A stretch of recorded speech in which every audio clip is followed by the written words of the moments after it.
இன்னைக்கு ஒரு சூப்பர் இன்ட்ரெஸ்டிங்கான ஒரு இடத்துக்கு தாங்க போக போகிறோம். என் பையனோட கிளாஸ்மேட்ஸ் 2 பேருக்கு வந்து பர்த்டே. ஃபர்ஸ்ட் வந்து பார்த்தீங்கன்னா இந்த பின்ஸ் அப்படிங்கிற இடத்துக்கு தான் வந்திருக்கோம். இங்கே வந்து பார்த்தீங்கன்னா குழந்தைங்க விளையாடுற மாதிரி வந்து பண்ணியிருப்பாங்க. கூட வந்து ஒரு கேக், அப்புறமா வந்து பீஸாஸ், ஜூஸ் இதெல்லாம் வந்து ஆர்டர் பண்ணியிருந்தாங்க. கேக் கட்டிங் முடிச்சதும் பசங்க எல்லாருமே இங்கே வந்து விளையாட ஆரம்பிச்சிட்டாங்க.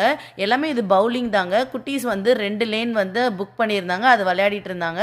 லாஸ்ட்டாக வந்து பார்த்தீங்கன்னா எல்லா கிட்ஸும் கொடுத்த கிஃப்ட்ஸ் எல்லாமே வந்து அங்கேயே எல்லாரும் முன்னாடியும் பிரித்து பார்த்து அந்த பர்த்டே பாய் வந்து என்ஜாய் பண்ணாரு. ரொம்ப ஹாப்பியா இருந்தது. நெக்ஸ்ட் பர்த்டே வந்து பாத்தீங்கன்னா ஒரு ஃபன் சிட்டி அப்படிங்கிற ஒரு இடத்துல தான் வந்து வச்சிருந்தாங்க. இங்க வந்து ஒரு ரூமே வந்து கொடுத்திருந்தாங்க. இந்த ரூம்ல நம்ம வந்து செலிப்ரேஷன்ஸ்லாம் பண்ணிக்கலாம்.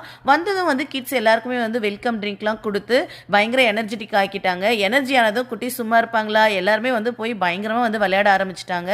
இங்க வந்து நிறைய விதமான கேம்ஸ்லாம் இருந்ததுனால குழந்தைங்க பயங்கரமா வந்து விளையாடி என்ஜாய் பண்ணாங்க. லாஸ்டா வந்து கேக் கட்டிங் பண்ணிடலாம்னு சொல்லி கூப்பிட்டாங்க. சரி, கேக் கட்டிங்லாம் பண்ணி முடிச்சாச்சு.